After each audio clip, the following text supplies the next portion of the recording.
Добре дојде во Мајкша Сена и за Горас Цветковски. Здраво, Горас. Здраво, здраво. Како си? Одлично, да кажем, право, убаво време. Така последните денови веројатно од летото, од есента, така да супер. Овдека имаме, се снимаме во центар кај Стефан. Гарсон, да. Стефан млад колега. Поздрав до Стефан, поздрав до Гарсон. Горас Цветковски го знам од дете, можам така слободно да кажам, од почетоците, па те следам цело време и тоа е една успешна кариера и на многу полиња, не само глумачка. Твојата голема љубов е техниката, да речем, ти би бил... Меѓу другото. Ти би бил на најдобар техничар што Македонија го имала ако се посветиш максимално на тоа. Може, тоа никогаш нема да го да знаеме. Може би бил добар, може би бил успешен, ама тоа едноставно тоа прашање е веќе затворено во моментов кога се префрлив на тоа дека треба да работам како актер. И што би кажал еден пријател мој, мислам дека Тони Михалски беше тој кој што кажа тоа дека сум најдобар актер меѓу геймерите и IT заедницата или најдобар геймер меѓу актерите, така да тоа мислам дека ми е нели титулата условно кажам, ако треба да бараме кај се позиционирам. Средно што учеше? Средно учев електротехничко училиште Михајло Пупин, автоматика смер, таму исто завршив како ученик на генерација со сите петки, со сите пофалби, со надпревари, со вамте-тамте, така да уште таму бев насочуван кон... И вообичаено требаше да продолжиш на таа страна. Да, јас и продолжив на електрофакултет бев тогаш, тој смер се викаше КТИА тогаш, компјутерска техника и информатика. И првата година исто така имав 10 просек, ама сватив дека тоа не е баш за мене, затоа што тогаш уште не беше вака диспрезирана програмата. Сега тука имаат повеќе технички работи, имаат и дизајн на, не знам, вебсајтови, програмирање. Тогаш првата година беше строго математики. Беше понапред од времето, сега да кажеш. Па не понапред. Веројатно сум барал нешто малку по-технички спремно. Нели кај нас каска целата таа работа во однос на едукација, особено на факултети. Мада сега веќе стигаат полека се научија дека поготоа технички факултети дека мораат да бидат актуелни и мораат да бидат конкурентни ако сакаат да задржат ученици, така што не знам Финки на пример сега е сериозна установа која што прати. Тогаш не беше така, тогаш имав еден час програмирање во текот на неделата, јас затоа отидов. И така сватив дека ќе изгубам интерес за тоа, или не сватив, едноставно имав некој велда чувство. Го пријавив случајот дома, фала Богу, моите ме поддржаа максимално, што е, мислам дека клучниот момент во целата приказна во животов мој. И така отидов на ФДУ. И после тоа е веќе историја. А чекај, кој те насочи да одиш на ФДУ? Јас уште додека бев на Финки, односно пред да се запишам на Финки, имав една пријателка со која што бевме на размена на ученици во Америка и знаејќи ме, пратејќи ме, знаеше дека многу сакам филмови, дека многу пратев театар, тогаш читав драми еден тон, значи си пратев и ми рече има отворен огласов дека во Дом на градежници за им треба некој човек за драмското студио. Од весник баш онака со сечење си дојдов тука, се викаше трупата се викаше Шприцер. Им фалеше, работеа текст Диес и Рае од Жанина Мирчевска. Им фалеше лик еден таму, јас го преземав тој лик. Прв пат тогаш, од таму отидовме во МКЦ на Лица без маски. Тогаш се сеќавам многу добро поминавме, ептен беа сите возбудени, не пратија нели како ептен добри на ФААД во Кочани. И тоа едноставно ми беше вајда некој мотив плюс и кога дојде следната година за уписи, јас едноставно, како што кажав, го изложив мојот случај пред моите, убаво образложив. Така мислам дека фатив убаво секој сегмент бев спремен и ги убедив. Лесно ги убеди на факултетот да те примат? Значи, на факултет не беше баш лесно. Ја првиот круг го поминав со мизерни 13 поени, а со 11 се паѓаш. Да. Така што предпоставам во првиот круг бев последен или предпоследен. Последен мислам дека, да. Но во вториот круг кој што веќе беше работа со професори, односно со асистентката, ја бев моментално со Рефета Бази, кој што беше исто асистент на професорот Милчин, кај што работевме делови од сцени, веќе таму веројатно видоа дека држам малце мевце у целата таа приказна. И вториот круг, например, па го поминав со многу високи бодови, така да се искомпензира целата работа и морам да им кажам на сите дека во првиот круг влегов заради тоа што имав петки во средно. Да. Така што кога ќе кажете абе нема врска, тоа нема да му треба, во мојот случај тоа и како ми помогна многу, значи да не ми беше тој просек од средно, немаше шанса да влезам во втор круг и тоа за можеби јас ќе пробав следна година, ама едноставно ќе беше се друго ќе беше, се комплетно ќе беше различен текот на работите. Како почна првите години на факултет? Факултет драмски е многу лесен факултет ако си за таму направен, ако си склопен, ако ти е тоа филозофијата, ако ти е тоа начинот на живот, ако тоа го сакаш, е многу лесно. Други факултети се полесни ако го сакаш тоа, ама не се толку едноставни. Кај нас тука нели како и професија имаме условен бандаж, нели бафер, толеранција лево десно, кој што може да се толерира и во професијата како професионалци и како студенти. Така што, знаеш, условно кажано, најголемите проблеми беа станување рано, што е мизерен проблем за, знаеш, што викам ја проблемите на белиот човек.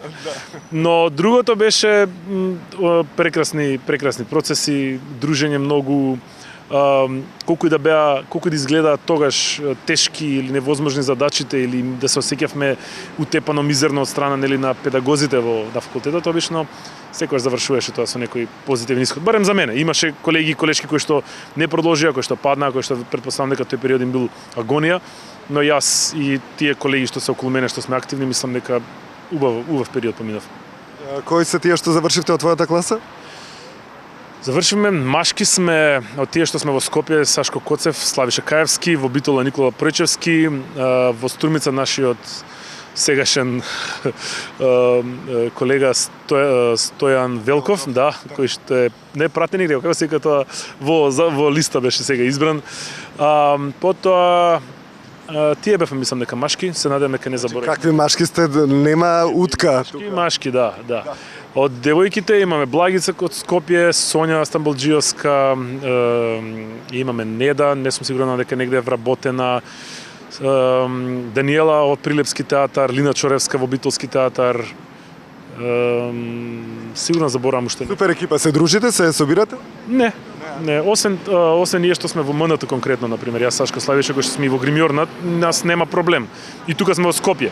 Со Благица тие што сме од Скопје, да, од Скопје се гледаме. Сонја е во Драмски театар, Благица е, не сум сигурен во кој театар е работи. Значи тука не се студираат патиштата, не е дека не се гледаме. Со тие другите од другата страна на Скопје се гледаме единствено на фестивали, евентуално на Чернодрински ако се изначекаме и таму после што попрво да кажеш или со некој не можеш да дозволиш, со некој па дури толку време не се видел што останува онака оквард, малце па као ем се знаеш, ем си близок, ама као да се видел човекот од основно кој што никад не си бил нешто близок и као малце да ем сме блиски, ем сме као така да тоа е начинот. Затоа мислам дека тој тип на размена на фестивали и дружење е многу битен за тие работи.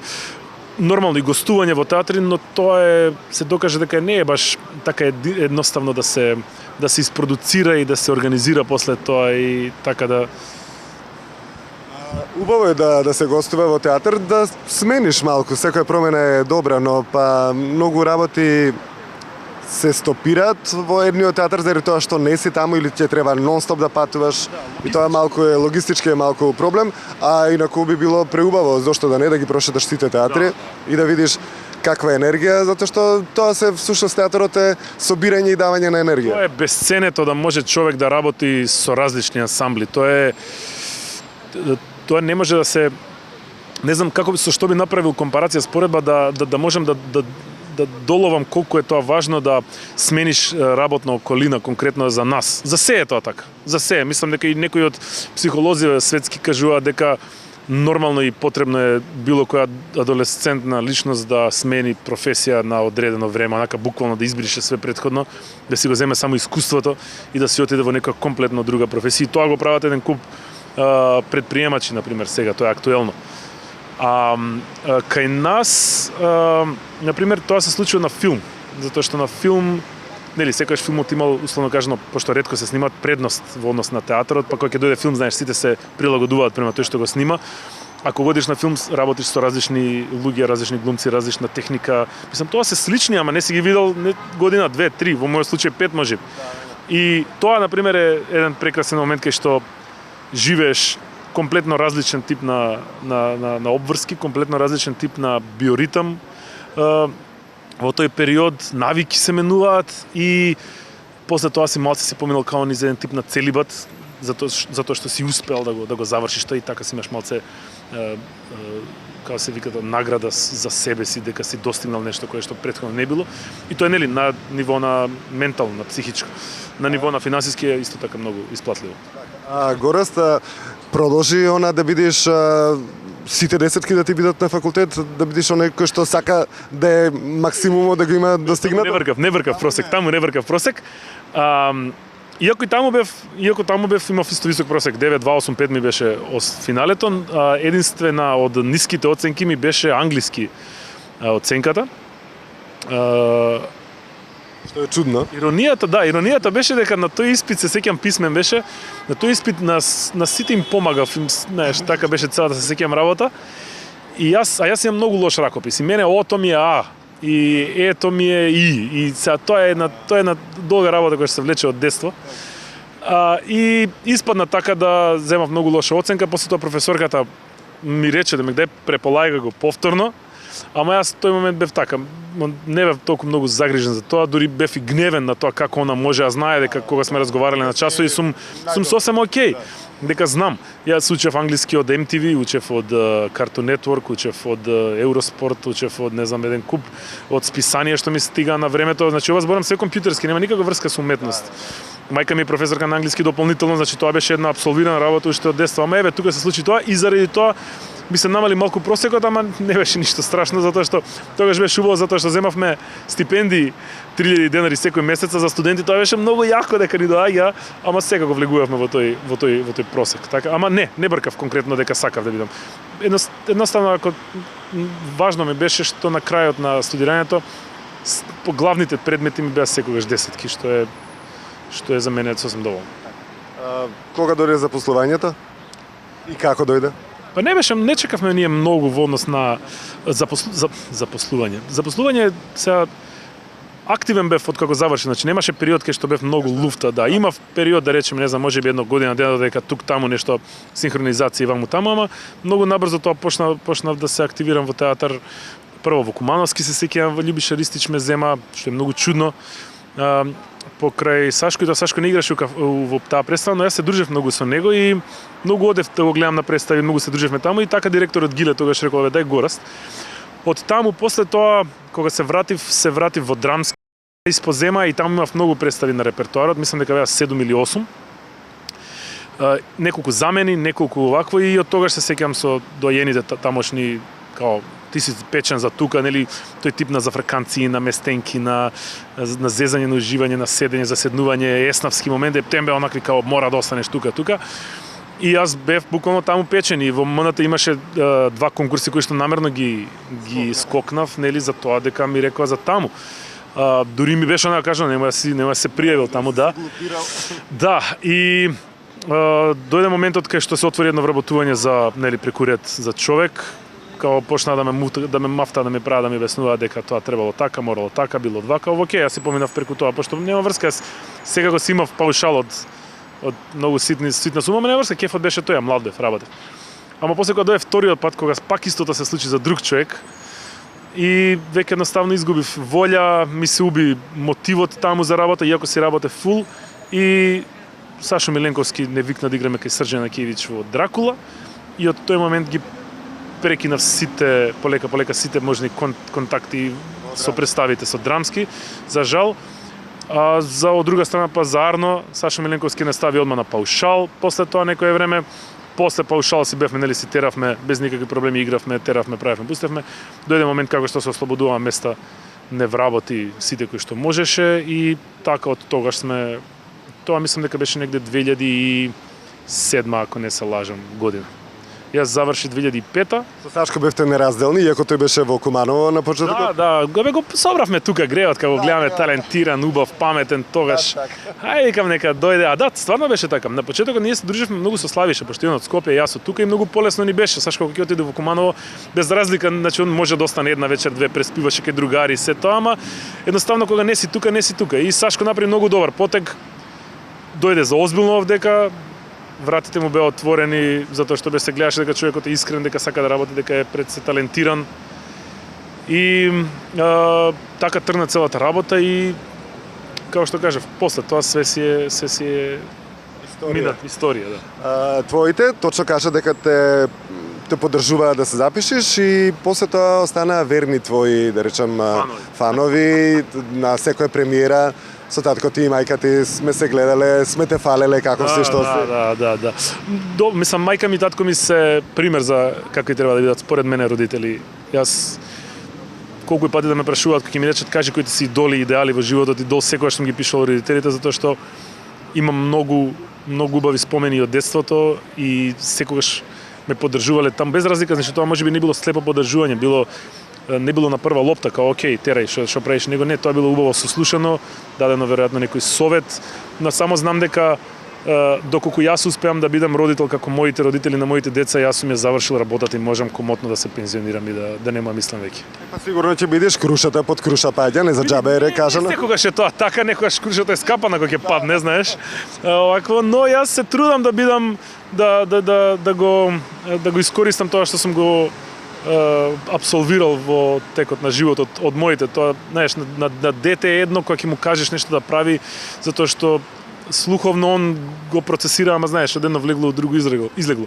Но кога гледа како ти постапуваш во одредени ситуации, како ти се однесуваш со келнери, со таксисти, со полицајци, со шалтеристи, кој однос го имаш према секој човек нормален, мислам дека тоа е тоа кое што ќе остане веројатно во содржината доле во казанот кој што ќе крчка после и ќе прави нагоре миризби и месо и софти и така натаму и така натаму.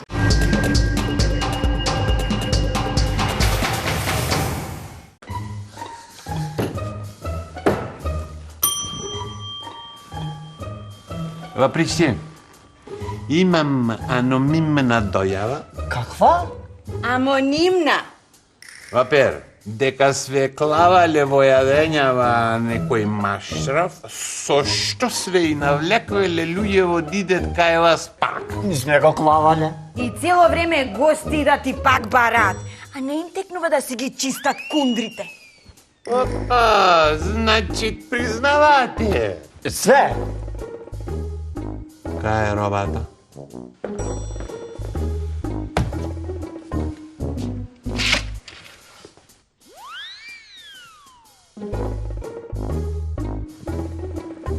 Што е ова, бри? Брилијант. Твојот прв избор. Брилијант.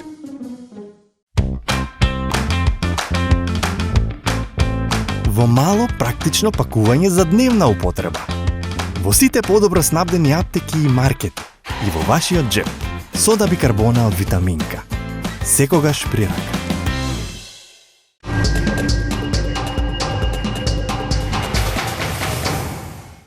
За еден актер да е, да речеме, ултра успешен, треба многу коцки да се наредат и да се наместат. Треба и да е убав, но треба и многу работи да и физикусот да изгледа убаво, да вежба, да не знам, да игра, да се што повеќе работи прави, толку подобро. Ти си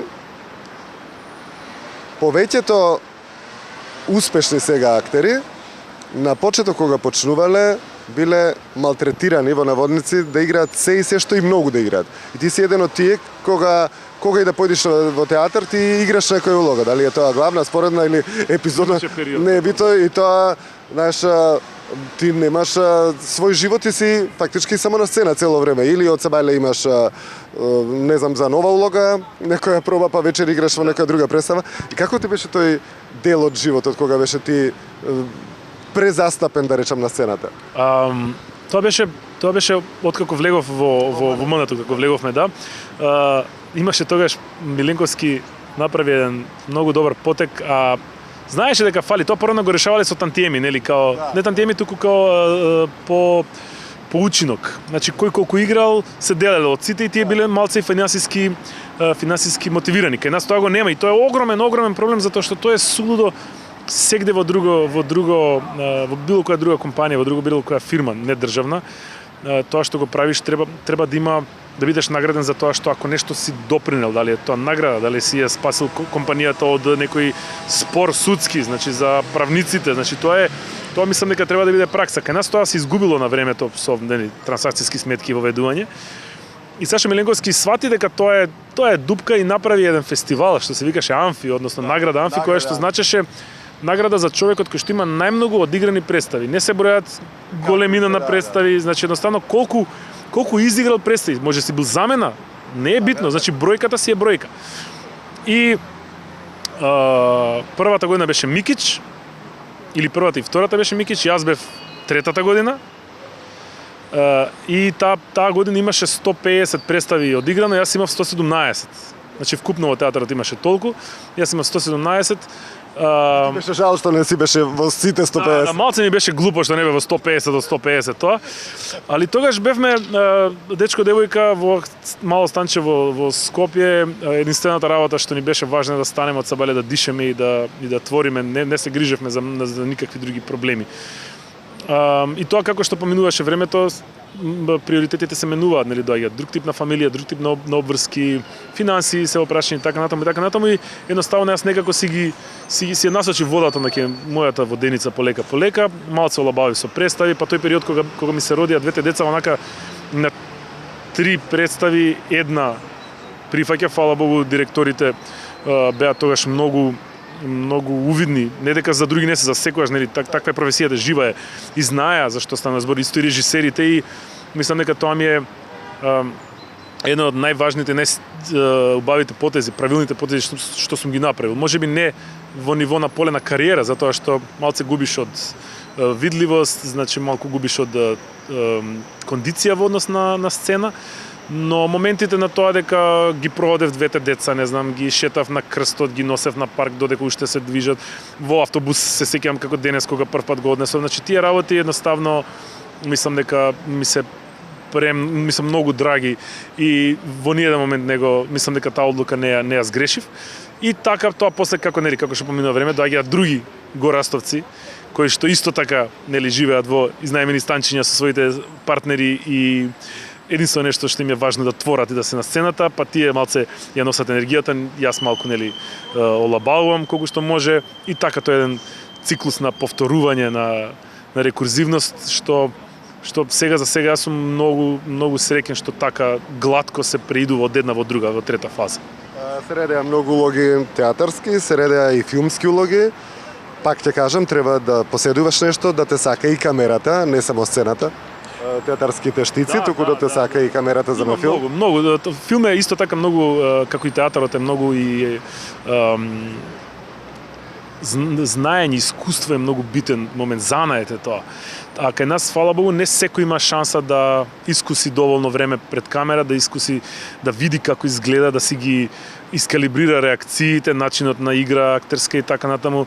Јас, например, не сум толку активен на филм, ни на серии. Баш напротив, јас сум многу поактивен на театар, на сцената, театарската сцена. Активен сум на други полиња, можеби како модератор, можеби како конференције, како voice актор. Но конкретно за филм можам да изборам неколку филмови кои што ми се поголеми, кои што може да се забележат како по-битни проекти. Другото било студентски филмови, кои што едноставно го снимаш и не се гледаш после, не правиш некоја специјална анализа, да претходно не си правил проби некои големи за да знаеш што треба да се направи. А тоа е многу важно. Инаку да, за актер е, како и за секоја друга професија, е многу важна среќата, работа да, но едноставно некогаш е многу важно и кај ќе седнеш, кој ќе седи карши тебе, и за кондураджијата исто. И за него исто, дали ќе му влезе председателот да му ги шисти кондурите и ќе му каже успут дека и вака работи, он ќе рече супер. И за мене, и за Шнајдерот, и за било која професија е многу битно да имаш среќа. Но јас секогаш кажам дека најважната работа според мене како совет што дам на луѓе што и да прават е да бидат вредни. Ако е човек вреден, мислам дека пробувајќи да успее во некоја професија или во некоја работа, ако е вреден и ако го повтори тоа, можеби ако не е добар таму, ќе свати дека не е добар на време и ќе може да се прешалта на друга страна. Ако не работиш, ако не си вреден, може цел живот да мислиш дека си добар во нешто, а уствари да си несреќен и тажен во тоа што го работиш. пробувајќи да станеш подобар. Горест, која ти е најбрзо спремена улога како замена за некој актер кој што се Оу, леле, како Знам и јас. е тоа, да, тоа е улогата на Понти Пилат во Мајсторот и Маргарита. Го менував, Понти Пилат беше, така беше, да. Го менував Јордан Симонов за 2 дена и јас направивме таа работа. Кога ми се јави Тони Михайловски, беше тогаш уметнички директор заедно со Прковски како генерален. Ми се јави Тони и ми рече да влетам. Јас ја направив првата грешка, тоа беше што јас се немав гледано представата, а реков да. И нели сладка грешка. Да. И ми рекоа, викам, важи, нема проблем, со задоволство. Представата 5 часа и улогите. Да. Вика, рачуне, вика дека се игра во сабота. Ово беше четврток. Значи, вика, утре вечер да ме дојде на проба, да направиме важи, ќе ти ја пратиме снимката, нели тогаш уште снимка дојде да го земеш DVD-то, викам, окей, викам, ќе играм представа сабота, недела, викам, две се една до друга. Дома најавив, окей, нема гајле. Идам таму да го земам DVD-то, ми го дава текстот, читај на проба, читај, викам, дечки, дај викам да викам малце некако, викам да го средиме, може ли? Чекај пак нешто штрикни ваму таму. Дома ја гледав представата цела вечер, правев пустев што требаше. Утреента стигам, режисерот дојде тогаш, Иван Поповски, нема шанса, вика, се скрати, значи немојте, молам. Па ајде враќај го назад текстот, па ај вечерта пак бубај представата и во саботата и во неделата испадна окей. Супер беше, мислам, нели, со помош од суфлерката. И никогаш таа представа не ја абсолвирав како своја, иако играв долго време, ама работата беше заради тоа што никогаш не се знаеше точно дали Јоцо ќе успее или нема да успее да стигне. И едноставно ми беше таков стрес кој ќе ми ја стават на репертоар и кој ќе ја видам, а не ти кажам никој дали си ти или не си. И онака до пред 3-4 дена пред представа таква една вознемиреност, една лутина, гнев, додека да помина тоа да се издишам. И тоа ми е, мислам дека еден од најголемите, условно кажано, стресови, да се каже, во однос на таков тип. Не е страшно, мислам, и да сгрешиш, не е дека публиката ќе стане, ќе си отиде или ќе деруга, не. Ама едноставно, знаеш дека позади тебе стои цел систем од глумци што дошле, што работеле, што е случувало и малко е онака подигната атмосферата и возбудата е на граница со агонија и се измешани чувства, али стресот е тоа што е првото, онака, што испливува од целата таа работа. За мене конкретно. Па и за Никола кој што беше партнер, и на него го беше исто многу така тешко. Фала до него кој што беше тука за... Да, тоа беше соработка невидим. Јас се гледав премиерата, одам на представа кога ти требаше да играш со син ми или со ќерка ми, не сеќам. Така беше уствари, беше првата реприза уствари, така беше, леле, да. Да, немаше ни изведби тоа. Да, одам со син ми или со ќерка ми и гледам горе, викам, шо прави човек? Шо прави, викам, човекот? Викам, чекај нешто да видам. Не, добро, сега ние нормално дека можеме да ги најдеме грешките, но широка публиката, широка народна маса, тоа не може да го примети воопшто. Да, мислам, тоа е убавината у тоа, затоа и секоја представа е различна, затоа и е театар, а не нели сите пробаат да направат во време на ковид театар со снимање, тоа не е, тоа е видео, тоа е единствен, според мене, најуспешен пример го направи Срđan Nekivić, кој што правеше во живо стримање театар и тоа веќе даваше шанса да се види различност во секоја изведба, поготоа дека беше на отворено и беше многу интересно за гледање, затоа што не знаеш кај ќе поминат луѓето, снимаат мобилни, знаеш, тоа беше тип на оваква. И затоа е театарот убав, затоа што е различен, колку и да е ист секогаш. Беше еден од актерите кој што глумеа во представата Ничија земја и за таа улога имаш добиено наградена во Војдан Чернодрински, да, и значи и награди добиваш, не само. Мислам стварно не очекував. Мислам прво дека ме зезат, да, дека си има договорено да ме тролат, пошто си правиме такви работи. Ама кога ми се јави Симона, директорката, она не е баш толку не е толку, знаеш, насочена на тролови, на зезанци, ние што си ги правиме, така е гледа да е воздржана, гледа да е праведна со сите. И кога ми се јави она, викам, чекам малце, ова стварно изгледа и баш проверив и стварно бе објавени и викам, супер, одиме вечер за приле пак. Така да, таму земав за споредна улога, мислам дека, не знам дали имаше споредна машка и споредна женска или само споредна, али да, тогаш земав за една многу интересна убава улога Ничија земја, за Рамбо го играв таму ликот Александар Морфов и по тоа што чув била од жирито имаше една во жирито гостинка од Србија, мислам дека било онака невозможно колку се свиѓал тој лик, дека ги видела класични српски, не знам, од таму шефови кои што биле тогаш во редовите во војната ваму таму, и вика бе голице творение, вика како да ги гледам тука, вика, и Ептен била задоволна и така ствари повлекла целата таа работа таму, и тогаш земавме многу со таа представа, беше прилично успешно гостување на фестивалот. А и голема е представата, тоа е веќе, што би рекле бугарите, има израз спектакл, така да не е тоа класична представа, таму има шминка голема, грим, има сценографија мегаломанска, огромена, реалистична, многу глумци, многу актери, многу реквизити, музика, многу има срж во таа представа. Не знам дали за таа представа се забавувавме во Битола, дали ја прославувавме наградата или нешто. Не можам да се сетам нешто што беше тогаш. Во Битола мислам дека немаме гостувано со таа, имаме со Животот е прекрасен, исто од Морфов. Не за представа, него Да, после тоа продолживме во Битола. Да. Така беше, да. Епа тука. Малку ни беше прилепа, отидов. Така, за Битола тргнавме, пошто нели. Таму треба да се прослави. И то се сеќам, баш беше некоја на Широксокак имаше некоја забава. Имаше конги нешто лупа, тука све и надвор на овако. Тоа беше пред ковид ерата, ПКЕ. Да, ПКЕ ера. Кога беше многу полесно да се дише. Ќе помине и веројатно и ова, да. Така да, обично се прават автери. Што сега ќе се случува во блиска иднина? Тоа мислам дека не го знае никој жив во светов. Во однос на театар зборам. Во моментов се работат представи, значи не е дека не се работат. Проблемот е што готовите големите проекти се малку засегнати затоа што се многу луѓе, возрастни луѓе. Да, повеќе се од мал формат од 1 до 5 души. Да, и сега се тежне кон тоа да се прават малку по-ситни проекти. Тоа не се ситни проекти, тоа се 5 луѓе, ама 5 наспреди 25 се разлика. И малку е пак е тоа руски рулет за мене. Јас па го кажам дека сето тоа што се случува во театрите е во моментов руски рулет. Никој не може да биде сигурен кој е болен, никој не може да сигурен дали е некој заразен. Значи тука освен актерите имаш техника, имаш еден куп други луѓе. Дополнително сите прават нели некоја си компарација, споредба како е, гледате слика од авион, како луѓе може да седат во авион, не може во театар да седат преку едно место, ама забораваат на тоа дека посетителите, гледачите во театар доаѓаат доброволно и он условно кажано се решил со себе дека он ќе ризикува, ќе иде на руски рулет. Ама тука се става прашање, никој од вработените во театарот не е прашан, значи ако му е ставена представа, треба да дојде и мора да игра представа, знаеш. И тука е секогаш таа граница на етичност, дали како да се реализира тоа, како да се изработи, како да се прави. Јас мислам дека до сега за сега кај нас во МНТ се хендлаат работите окей, иако имаме помалку активност, ама мислам дека тоа е се заради безбедноста на актерите.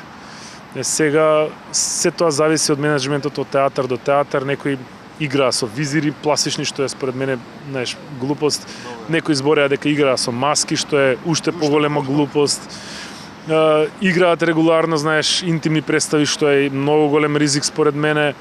Но во секој случај претпоставам дека тоа ќе се најде некој модус, дали тоа ќе биде тестирање, дали тоа ќе биде нешто друго, помали представи, но тоа ќе, како што поминува време, гледам дека веќе почнуваат работи да се наоѓаат пат. На телевизија твоите активности не престанаа во овој изминат период. Да, има многу интересен проект со Европската унија, со Europe House во Скопје. Направивме една серија од 30 епизоди посветена на млади луѓе и сите проблеми што ги мачат, што ги тиштат, прашања што ги имаат во однос на едукација, во однос на семејство, во однос на образование, работа, волонтерство, љубов, се и се што пробавме да ги доближиме и за мене беше многу убаво искуство и многу убави позитивни работи се изначув од прилично возрастни луѓе, кои што испадна дека они поише им е забавно и интересно да се демистифицираат, да се разглобуваат младите во однос на во нивните перспективи и глави, за да ги сватат отколку млади кои што они, знаеш, голем дел веќе си го знаат, овој беше само како надградба и потврда и повторување на тоа што веќе го знаат. Така да тоа беше еден убав проект. Паралелно на тоа си ги водам на интернет проектите кои што си ги терам во однос на гейминг, во однос на компјутери игрици, такви работи, така да имам цело време Исполнето ми е слободното време и неслободното време. И неслободно време. Односно си створив неслободно време кое што во случајов сам си го генерирав и сам си го направив. Така, и уште за крај кажем и децата до каде се насочени? Деца во школа се сите веќе од сабајле, значи дојде моментот кога што од сабајле јас останам да спијам, а они стануваат и одат во училиште. Дојде моментот кога што имаат свој клуч за да се вратат од училиште, кога што може да ми се јават дека се дома, да ми мрчат зашто немало за јадење. Тоа се тие убави моменти кои што се случуваат само еднаш у животот. А дека татко им е популарен? Знаат, да, знаат. Сега за сега им е интересно тоа. Јас гледам колку толку да не го користам тоа, ама едноставно си доаѓаат работите. Не се акцентира, барем тоа знам дека и од мене и од сопругата, ама си го гледаат. Не им е некоја страна работа. Немаат некоја желба за театар, например. Обично тоа ме прашуваат. Не, прилично се мали, а и ако имат, мислам дека не би им ја потиснувал, нека тераат. Според мене, мислам, ова е малце конспираторска теорија. Од сите овие емисии што ги воде, имавме неколку емисии посветени на екологија, посветени на земјата, посветени на водите и сите истражувања и наоди кажуваа на тоа дека на земјата, планетата Земја зборам, квалитетот на живот ќе биде уште ваков уште 30 на 40 години. И јас почнувајќи некако таа страна се водам, тргнав за тоа, се викам, па што ќе ги малтретирам сега, човече? Нека поживеат уште колку имаат, нека видат што е сонце, што е плажа, што е планина, дрвја, трева, кучиња, животни, па после натака нека се прилагодуваат на промените, дали временски, дали политички, дали етички и се друго што им следува, што ќе ги бомбардира. За крај, како се справуваш со обожавателките? Со обожавателките сум справен многу одамна. Кога видов дека се зголемува бројот, секаде што можев зборував за фамилијата, за жената, за сопругата, за девојката, за децата, за фамилијата, за животот, за убавината, за меѓусебното разбирање, за поминување време со својата, нели со најмладите по дома, за заедничко и така едноставно веројатно им дојдов преку глава на сите. Си рекоа: "И Горас, абе може да е интересен, може да не е убав, ама е смешен, ама па женет. Батали го него. Идеме ние на ова другото." Така да немам некој голем проблем, да ти кажам право. Немам со обожавателки, имам повеќе со луѓе кои што се фанатици во однос на политика, кои што од мене бараат некој си тип на активност на Facebook, да речеме конкретно, ама тоа не е ништо успоредба со тоа што може да биде и што знам дека луѓе пријателки кои што немаат никаква врска со театар го доживуваат од манијаци, така да мислам дека не треба да се жалам односно тоа. Фала ти, Горас, многу. Уживам постојано кога зборуваме, кога се дружиме, така една позитивна енергија, човек кој што за повеќе работи може да зборува и да не му е никогаш досадно. Фала ти тебе многу за поканата. Од секогаш убаво да се зборува на тема поврзана со театарот, а тоа да не е оние генерички прашања, него човек кој што едноставно ги знае работите и може да се поврза од една на друга на трета тема, така што секогаш е задоволство да се биде гостин кај тебе. Фала и многу, се гледаме идната реда во исто време. Поздрав, чао.